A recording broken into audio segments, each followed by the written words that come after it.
F-35 देखिए एक American जहाज़ है और आपने न्यूज़ में पढ़ा होगा और आई एम श्योर आप चैनल्स पे थे, मेन फ़ॉलो करते होंगे। F-35 कहा जाता है, ज़ाहिर है मेरे पास कि हम इंडिया को ऑफ़र हुआ था 4-1 साल पहले। फिर मैंने रिसर्च की कि इंडिया ने क्यों नहीं लिया, इतना ज़बरदस्त जहाज़ है। तो इंडिया ने जो ना लेने की एक सबसे बड़ा थी कि कॉस्ट प्रोहिबिटिव था। कॉस्ट का मतलब है उसकी 1 घंटे की सॉर्टी ऑलमोस्ट 30 लाख रुपए की है। 1 घंटे की 1 फ्लाइट, घंटे की जो फ्लाइंग एक जहाज़ की। एक जहाज़। तो अगर पूरा स्क्वाड्रन उड़े तो आप इमेजिन करें दिन में क्या उनकी तो एक ये थी। और दूसरा ये था कि उनकी जो मेंटेनेंस, ये स्टेल्थ जहाज़ इतना आसान नहीं होता। देखिए, होता क्या है, ये जहाज़ रेडार पर नज़र नहीं आता। वो बिकॉज़ ऑफ़ द इसका जो मटीरियल यूज़ होता है, उसके डिज़ाइन ऊपर एक पेंट यूज़ होता है ख़ास जो जिसकी वज़ह से ये डिफ्लेक्ट कर देता है रेडार की शुआएँ जो रेडिएशन आती है। That's number 1। नंबर 2, इसके अंदर आप कभी भी गूगल करेंगे या आप देखेंगे तो फ्यूल टैंक अंदर ही लगे होते हैं।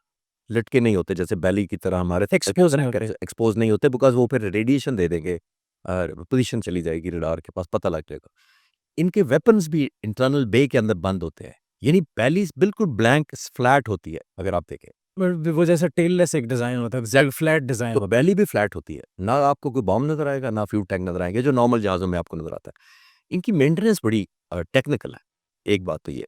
और सबसे इम्पोर्टेंट आपने देखा कि राफ़ेल को वो इंटीग्रेट नहीं कर सके इंडियंस, तो F-35 इससे कहीं ज़्यादा एडवांस हुआ और मैं as a fighter pilot farmer कह सकता हूँ कि one of the best available today on the globe वो जहाज़ है। उसको आप इंटीग्रेट करना भी तो बहादुरी होगी ना, आपका बहुत बड़ा चैलेंज होगा।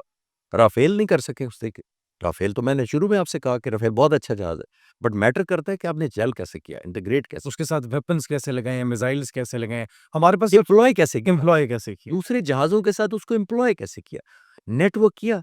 जैसे हमारा है नेटवर्किंग जी का मोस्ट इम्पोर्टेंट हमारा डाटा लिंक 17 इस वक़्त है हमारे पास, जो हम यूज़ कर रहे हैं।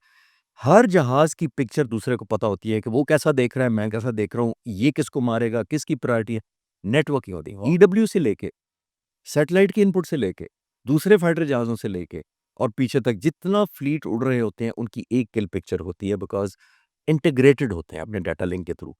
डाटा लिंक भी और ये मैं प्राइड से कहता हूँ कि हमने खुद बनाया। हमारा कोई डाटा लिंक जाम भी नहीं कर सकता। ये पार्ट्स लिए थे, सॉफ्टवेयर अपडेट कर दिया। कोई JF-17 को जाम नहीं कर सकता। अल्हम्दुलिल्लाह अब ये कल नहीं कि कोड नहीं हमें दिए थे।